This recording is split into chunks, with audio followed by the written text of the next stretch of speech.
याचं कारण ई-केवायसी प्रक्रियेतल्या चुकांमुळे अनेक महिला योजनेच्या लाभापासून वंचित राहिल्यात। या विरोधात अनेक महिला रस्त्यावर उतरल्या, पण आता सरकारनं लाडक्या बहिणींना दिलासा दिलाय।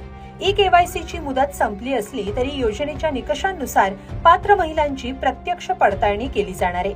मंत्री अदिती तटकरेंनी ट्विट करत ही माहिती दिली आहे। ई-केवायसी करताना झालेल्या चुकांमुळे लाडक्या बहिणी योजनेच्या लाभापासून वंचित राहिल्यात। आता त्यांच्यासमोर काय पर्याय आहेत, सविस्तर पाहूया या व्हिडिओतून। मुख्यमंत्री माझी लाडकी बहीण योजना विधानसभा निवडणुकीच्या तोंडावर जाहीर झालेली ही योजना सरकारची महत्वाकांक्षी योजना आहे। सुरुवातीला राज्यातल्या सरसकट सर्व महिलांना या योजनेचा लाभ मिळत होता, पण नंतर सरकारनं अपात्र महिलांना वगळण्यासाठी ई-केवायसी बंधनकारक केली।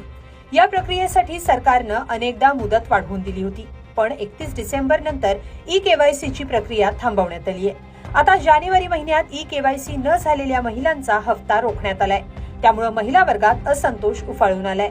डिसेंबरचा हप्ता न मिळाल्यानं अनेक जिल्ह्यात महिलांनी सरकारकडे तक्रार केली। जिल्हाधिकारी कार्यालयावर मोर्चा काढण्यात आला, तर काही ठिकाणी महिला रस्त्यावर उतरल्या। ई-केवायसी करताना चुकीचा पर्याय निवडला गेल्याचं महिलांचं म्हणणं आहे।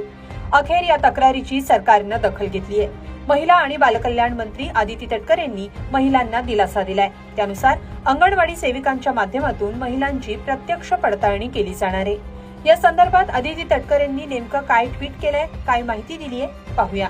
मंत्री अदिती तटकरे यांनी आपल्या पोस्टमध्ये म्हटलंय, महाराष्ट्रातील महिलांच्या आर्थिक सक्षमीकरणासाठी, त्यांच्या आरोग्य व पोषणामध्ये सुधारणा करण्यासाठी मुख्यमंत्री माझी लाडकी बहीण योजना राबवण्यात येते। या योजनेच्या प्रभावी अंमलबजावणीसाठी सर्व लाभार्थ्यांना दिनांक 31 डिसेंबर 2025 रोजीपर्यंत ई-केवायसी करण्याची मुदत देण्यात आली होती। तथापि काही कारणास्तव ई-केवायसी करताना चुकीचा पर्याय निवडण्याची बाब निदर्शनास आली आहे। म्हणूनच योजनेच्या निकषांनुसार या लाभार्थी महिलांची क्षेत्रीय स्तरावर अंगणवाडी सेविकांमार्फत प्रत्यक्ष पडताळणी करण्याच्या सूचना राज्यातील सर्व जिल्हाधिकाऱ्यांना देण्यात आल्यात, अशी माहिती मंत्री अदिती तटकरेंनी पोस्टच्या माध्यमातून दिली आहे। अदिती तटकरे यांच्या आदेशानंतर आता ज्या लाडक्या बहिणींनी चुकीचा पर्याय निवडला होता त्यांची आता पडताळणी होणार आहे। म्हणजे जी चुकीची माहिती होती त्यात आता दुरुस्ती करता येणार आहे। त्यामुळे चुकीच्या माहितीमुळे या योजनेतून नाव कमी झालेल्या महिलांना लाडकी बहीण योजनेचा लाभ पुन्हा मिळणार आहे। तसंच ई-केवायसी प्रक्रियेमुळे फटका बसलेल्या पात्र महिलांची संख्या देखील कमी होण्याची शक्यता आहे। दरम्यान ज्या महिलांना हा हप्ता मिळत होता त्यांनाही निधी अभावी हप्ता मिळाला नसल्याचं सांगण्यात येत आहे। त्यावर संक्रांतीच्या दिवशी हा हप्ता देण्यात येणार होता, पण काँग्रेसनं तक्रार केल्यानं हप्ता रोखल्याचं भाजपा आमदार परिणय फुकेंनी सांगितलं।